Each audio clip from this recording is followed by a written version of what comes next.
En Baker Tilly Colombia iniciamos la era del podcast contándoles del nuevo servicio Family Office, que es una asesoría confidencial para familias que buscan proteger e incrementar su patrimonio, estructurar la toma de decisiones y asegurar la continuidad intergeneracional.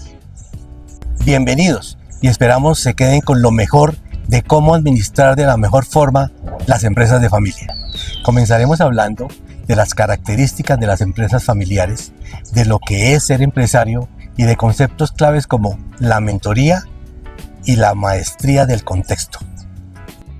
Bienvenidos al podcast de Baker Tilly con la división Family Office. Soy Carlos Iván Pulecio y estoy a cargo de la práctica de Family Office en Colombia. Tengo la fortuna de contar con la compañía de Jesús Antonio Muñoz y Fuentes, profesor de la Facultad de Administración de la Universidad de los Andes y co-creador de la especialización en alta dirección en gestión y liderazgo estratégico.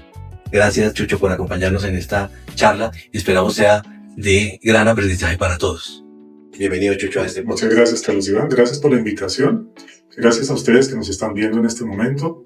Y bueno, espero que esta conversación genere valor para quienes la escuchan y se sientan atraídos por un mundo que es absolutamente apasionante, que es el del liderazgo y más aplicado a las empresas de familia. Mil gracias, Carlos Iván, también por esta invitación que me formulaste. Gracias, Chucho, nuevamente. Entonces, yo le digo Chucho. Por favor, de eso se trata. Ustedes siéntanse libres de llamar. Bueno, el primer tema que quisiera tocar, que se marca dentro del liderazgo de familias empresarias, es cómo las familias protegen y construyen su patrimonio, cómo lo deben hacer de mejor forma. Entonces la primera pregunta es, Chucho, ¿qué diferencia al liderazgo dentro de una familia empresaria del liderazgo de una organización tradicional? Digamos que en la práctica no existe una diferencia clara, en el sentido de que el liderazgo, más que un rol, más que un oficio, más que un cargo en la organización, es una capacidad que tenemos todos los seres humanos para transformar la realidad en la que vivimos, iniciando por la más elemental de todas, que es la transformar la realidad de uno con uno mismo.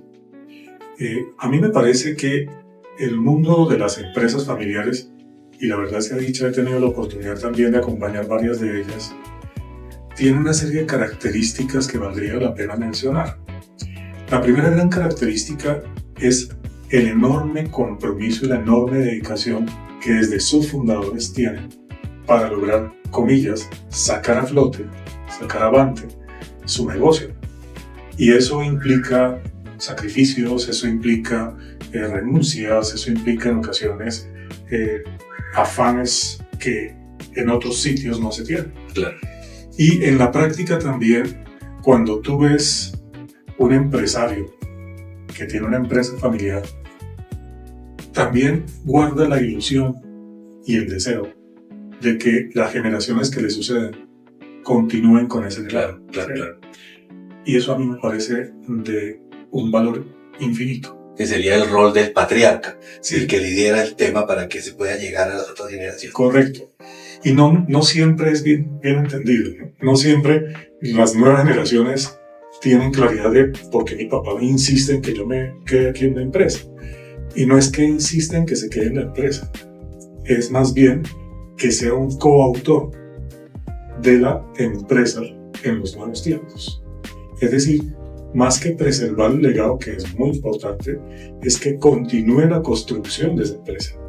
Y ahí surge una capacidad de liderazgo preciosa, que es la de desarrollar opciones que sean viables, que sean significativas, pero que además respondan a los nuevos contextos. Claro, y ahí es donde viene la nueva generación con las nuevas ideas, donde llega el joven, el heredero, el futuro director del negocio a traer las nuevas ideas, y viene ese empalme entre el patriarca y la nueva generación.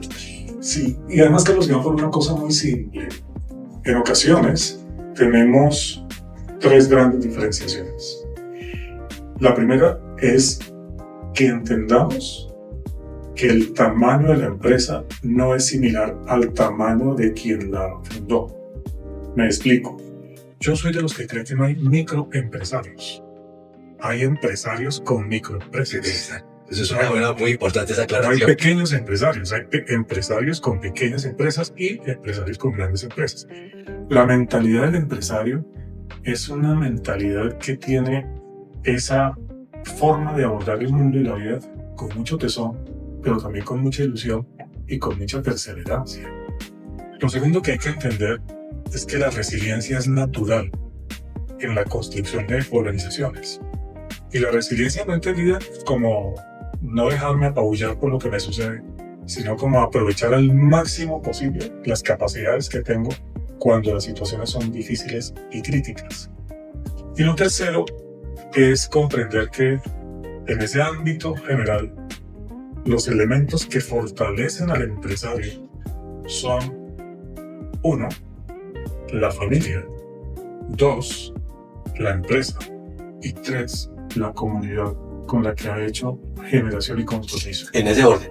Primero la familia, Yo sí creo. segundo la empresa. Yo sí creo. Y a veces se nos olvida, ¿no? Sí. A veces los empresarios cometemos el error de dedicarnos más a la empresa que a la familia, y eso es lo que nosotros debemos reconocer que no es así. Y probablemente se confunda, ¿no? Porque que la exigencia hacia la familia tiene que ver con la exigencia hacia sí mismo. Y por eso creo que es fundamental entender que ser empresario es ser un ser humano que construye, que desarrolla y que impacta. Qué bien, qué buen mensaje para todos.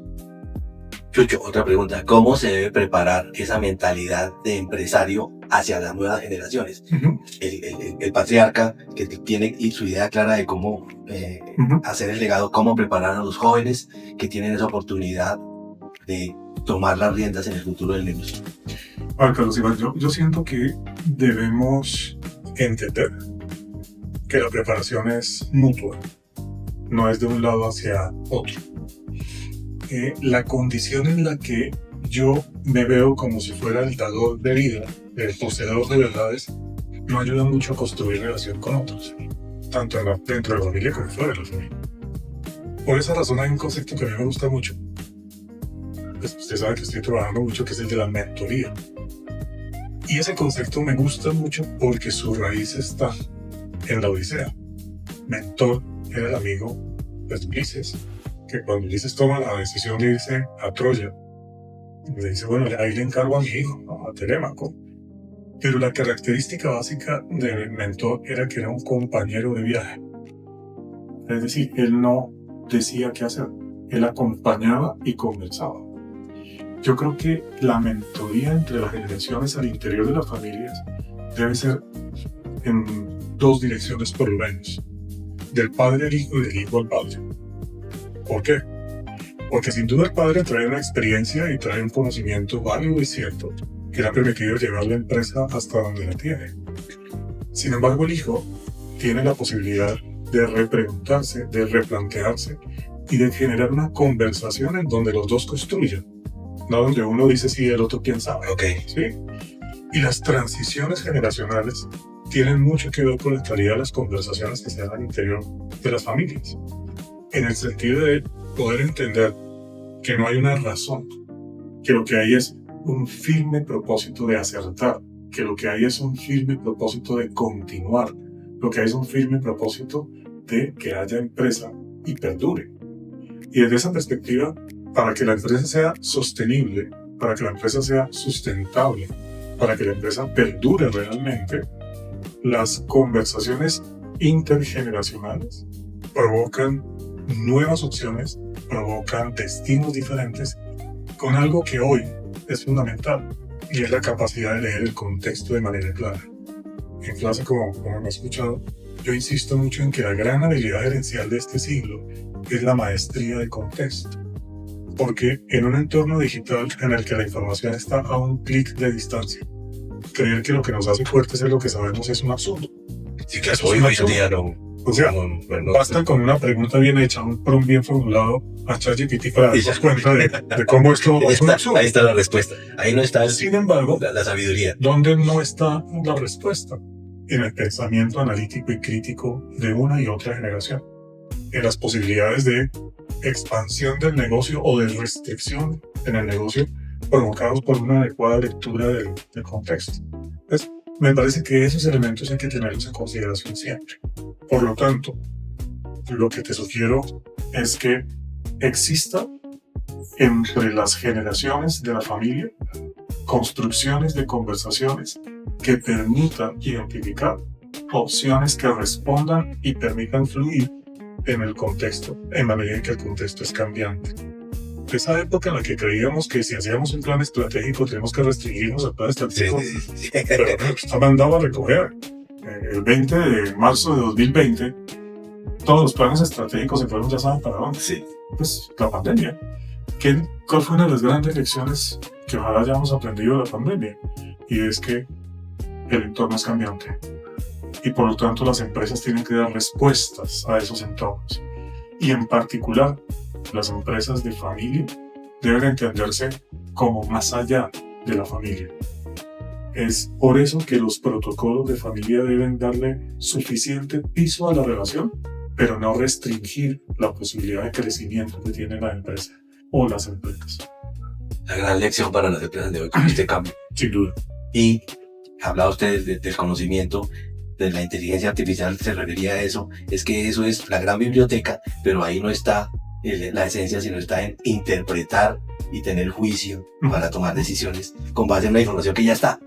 Además, por una cosa muy simple, mire, yo creo que en la práctica cotidiana es una maravilla tener el acceso a tanta tecnología, pero la tecnología siempre debe ser una primera opinión, nunca la última opinión. Es decir, debo aprender a acceder a ella para tener un panorama mucho más amplio, un panorama mucho más certero seguramente, un panorama que me permite ampliar mi visual de las cosas. Pero yo soy quien decide qué hacer con eso que la inteligencia artificial o la tecnología me está dando. Por eso mi propuesta siempre ha sido hasta este momento: privilegiemos la inteligencia personal que genera análisis sobre la inteligencia artificial. Siempre hay un quién detrás de un cómo. Entonces averiguamos quién hace ese quién. Y volviendo al tema inicial, hay un elemento clave. Creo que cuando estamos hablando entre papá e hijo en una empresa familiar, debemos develar, debemos poner sobre la mesa los supuestos que estamos teniendo para esa conversación.